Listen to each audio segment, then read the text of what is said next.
Պետք է ընտրատեղամասեր գնալ հունիսի 7-ին ու քվեարկել, այդպես է հնարավոր իշխանափոխության հասնել աբովյանցիների հետ հանդիպման ժամանակ վստահեցնում են Հայաստան խմբակցության падգամավորները։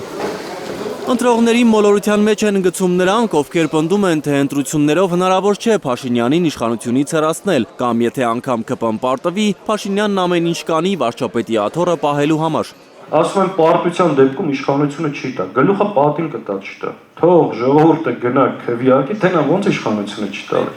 Աբովյանցիները խորհրդարանի ամենամեծ ընդդիմադիր խմբակցության падգամավորներին հարցնում են, ճիշտ չի լինի, որ ընդդիմադիր բոլոր ուժերը մեկ ճակատով մասնակցեն ընտրություններին։ Այն ընդդիմադիր ուժերը, ովքեր ազնիվ են, լավն են, մեր բարեկամներն են, մենք խնդիր չունենք։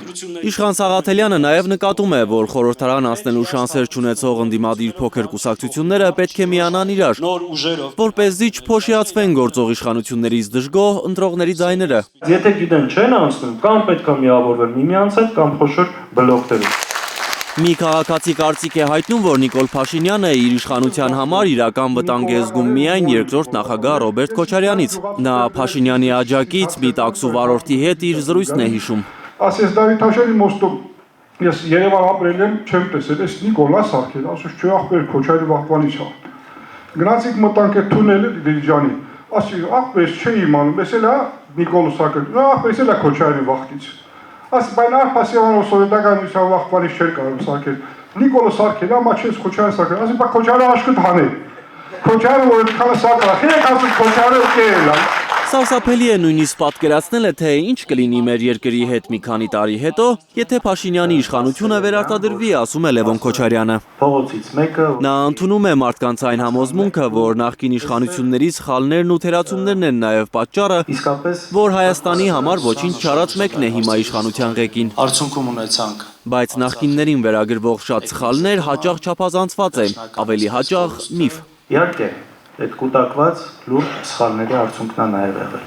Դրա իհարկե մեծ մասը եղել է նաև սուտը, չափազանցված իրականությունից կտրված շատ երևույթներ եւ պատմություններ, այսպես մեկնաբանություններ, որոնք տարիներ շարունակ մարդկանց գլուխը մտցվել է։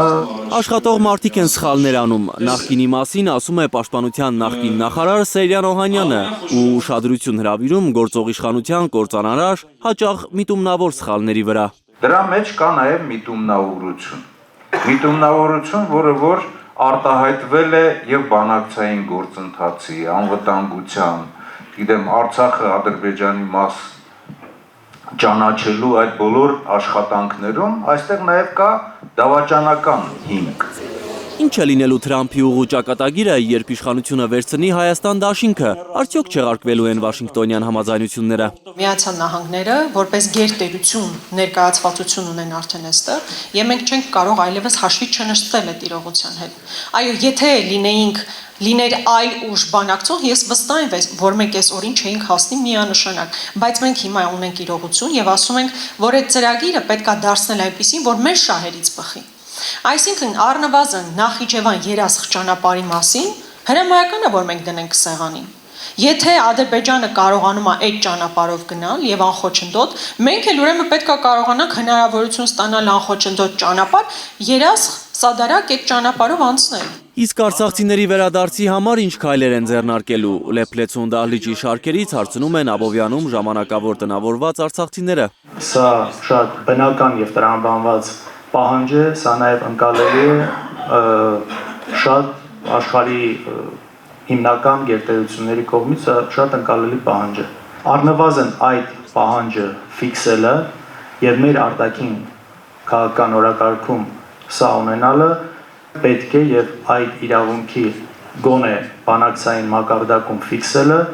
միանշանակ իրատեսական է։ Դա մեր քաղաքական օրակարգում է լինելու, մեր բանակցությունների թեման է լինելու, եւ եթե նկատել եք, այդ թեմայով էլ ամենաակտիվ աշխատում է նախկին արտգործնախարար Վարդան Օսկանյանը, Ռոբերտ Քոչարյանի արտգործնախարարը եւ այդ թիմը, որ հիմա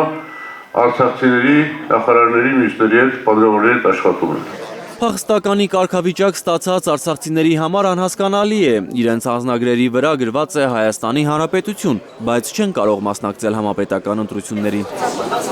Էդգար Ղուշչյան, Աշոտ Մնոյան եւ Արմեն Ապրեսյան, Հայլուր։ Հայաստանում եւ աշխարհում տեղի ունեցող իրադարձությունների մասին առաջինն իմանալու համար բաժանորդագրվեք մեր ալիքին, սեղմեք զանգակը, որ բաց չթողնեք ամենահրատապը, ամենակարևորն ու հետաքրքիրը։